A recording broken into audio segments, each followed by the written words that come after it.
Before you choose a broker in the beginning, go interview every single one of them. Out of 130 different brokerages, Serenity Realty is number 3 in transactions. Growth happens in uncomfortability. No one is going to create this life for you. You have to create it yourself, and you have to start today.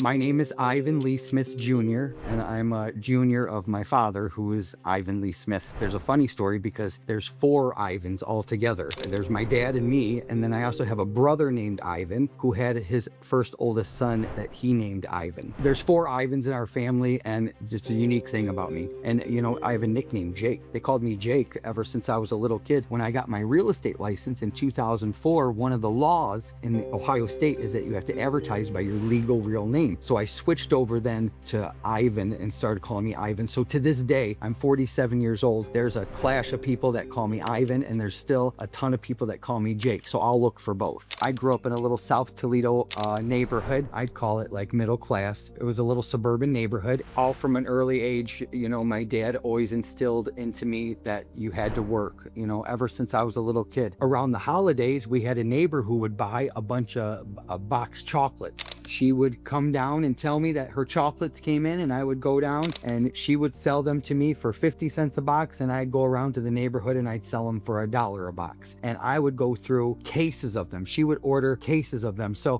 growing up, I mean, I was always a go-getter. I was always very friendly. I lived in a nice neighborhood, and I had a couple friends that I was really close to growing up. One of the things that helped me was my mom and dad owned a restaurant when I was younger. So it was called Tony's Hot Dog. So from an early age, I'm talking 8, 9, 10 years old, I would be walking around filling up the coffee pots. I'd be cashing people out on the register. I'd be washing the dishes. I was always moving, and I was always working when I was a little kid. So I think that instilled a work ethic in me. A quick story, when I was 13 years old, I went and got a job at a Mexican restaurant as a dishwasher. They let me come to work for 10 days, and then they realized I was only 13 years old and they had to fire me. I was devastated. That really got me into the customer service aspect too. So filling up their coffee, to helping them buy or sell a house, to helping an agent sell their first house, to, you know, doing videos. I had many rock bottom moments that I thought. I had 3 DUIs. So the first one I thought, oh, I'm never drinking again. The second one, I'm never drinking again. The third one, I said, I'm never drinking again. I had public intoxications. I had drunken disorderlies. I always was living paycheck to paycheck. It was the worst kind of rock bottom there was. And every time I went to the court and the judge with the attorney, the judge would say to me, like, you are going to hurt yourself or somebody else. When are you going to quit drinking? That was when I had to humbleize myself and walk into my first recovery meeting. And I did have to go around the room, and I had to raise my hand when I didn't even know if I was an alcoholic and admit that I was an alcoholic. But I wanted it so bad. I was so sick and tired of being sick and tired. I was so sick of getting in trouble with the law, living paycheck to paycheck, losing friends, not being able to keep a relationship. I was just so sick of the circle. The first step was being able to admit defeat and walk into that recovery meeting and raise my hand and say, hi, I'm Ivan, I'm an alcoholic. And I think it was 11 years on April 24th that I decided to make a change in my life. The people that doubted me the most were the people in the industry. You know, it was the team I was on that when they had their leadership kick me out of the company, that conversation until 3 days later when they asked me to leave the company, I was sick to my stomach those 3 days. I was comfortable. I knew exactly where I was. I knew what kind of leads. I had a CRM. I had everything going for me. And then within 1 day, it was pulled out from underneath me. He called me aside and he said, Ivan, it's time for you to leave the team. I was not ready to leave the team yet. They knew, I hate saying successful or being big, but they knew I was going to sell a lot of houses and I was going to be a bigger name in the real estate industry. They tried everything they could. They kicked me out. They tried to take more of my money. They wouldn't let me use these certain lenders. They wouldn't let me do this. They wouldn't let me do that. That lit a fire underneath me that I will never, ever, ever forget. That's what created all of this. My husband and I were in tears. We were so defeated because we were the biggest cheerleaders for that company. We didn't know what to do. We had a 250-person wedding planned in May, and this was in January. We canceled the wedding, flew to Vegas, got married real quick because that was important to us, came right back and got right to work. And that year, we sold 108 houses and made $250,000. So yes, I know that they saw that. I know that they were impressed with that. We said, we have all the qualifications. Matt likes to help people. You know, that's the outreach center with feeding over 1,000 families a month. I want to help real estate estate agents because I flunked out of the real estate industry because everybody took my money. Nobody showed me what to do. So I had figured it out. I broke it down into exactly what I did to be successful, and I made a program out of it, and we opened up our own company. So they still laughed at me. So they're watching me. They know. All of 2024 and all of year to date of 2025, out of 130 different brokerages, Serenity Realty is number 3 in transactions, and that company that I was at that kicked me out is number 2.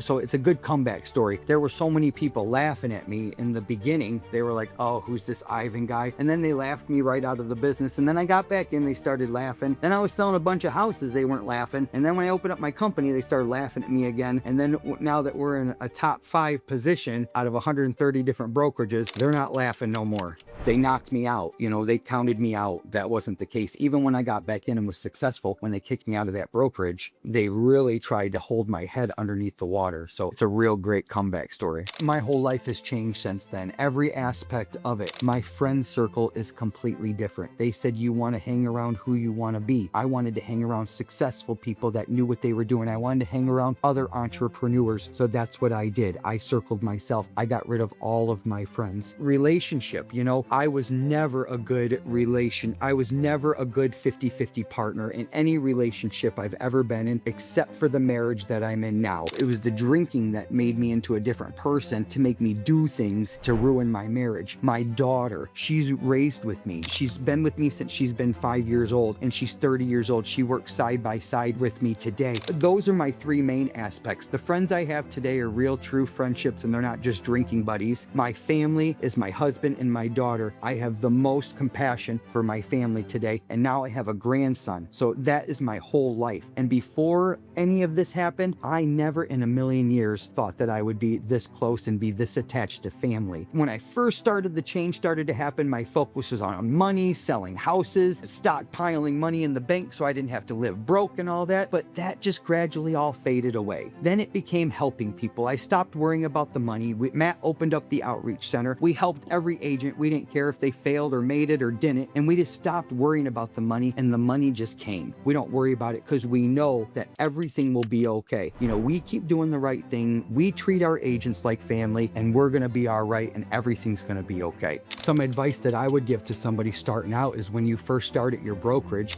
take everything you can get. Take all the knowledge, take the training. Just know that anything can change at any point in time. So you're not there to work for that brokerage. You're there as an entrepreneur running your own business underneath that brokerage. You're allowed to leave anytime you want, and you're allowed to gain information wherever you need to as far as brokerages go. So my one piece of advice is, just because you chose that brokerage in the beginning, you're not married to it. You can leave at any time. You're an independent contractor. Every broker isn't for everybody. You got to find your different fit. And that's why my best piece of advice would be, before you choose a broker in the beginning, go interview every single one of them. If I have a new agent that comes into my office and says, Ivan, I want to join Serenity, I tell them about Serenity, and I tell them all the wonderful things, and they say, oh my God, I want to join Serenity now. I say, go talk to the other 4. Go talk to the other 10. See if you get the feeling that you get here. I don't want you just to come over here because you like me. I want you to know what the other ones are like and then come over. Now, I do have some agents that start off with me, and then they think the grass is greener on the other side, so they leave me and they go somewhere else. I give them a big hug, and I tell them they're always welcome back. And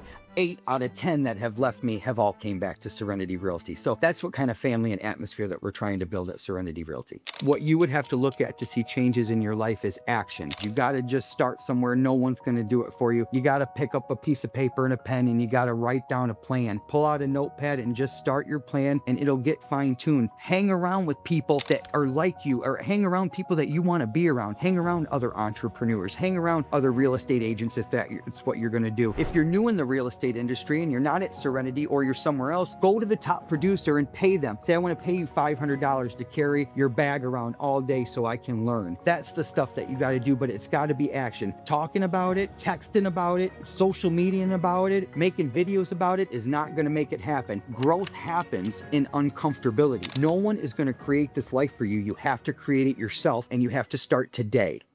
I would tell my younger self not take it so seriously. I was so worried because I was different that I cared about what other people thought. I knew something was different because when all the kids would get around and they'd talk about all the girls being pretty, I never really participated in that. I always thought the boys were cute. It was different growing up for me, and that sort of isolated me. It left me in a spot, because there wasn't a lot of people like me in grade school growing up. So that limited me a lot. Not being able to be my true self, that was probably my biggest setback. It was a different time back then. The first thing I learned, and probably the most important, was I don't care what other people think about me. It's none of my business. So I worried so much about what other people thought about me that it drove me to drink. It drove me to do drugs. It drove me to not be who I actually am. So if I could go back to my younger self right now, I would tell them to don't listen to anybody that made fun of you. Don't pay attention to any of that. Just stay focused. Get through that childhood as soon as possible. And as soon as I became an adult, that's when really life changed for Ivan.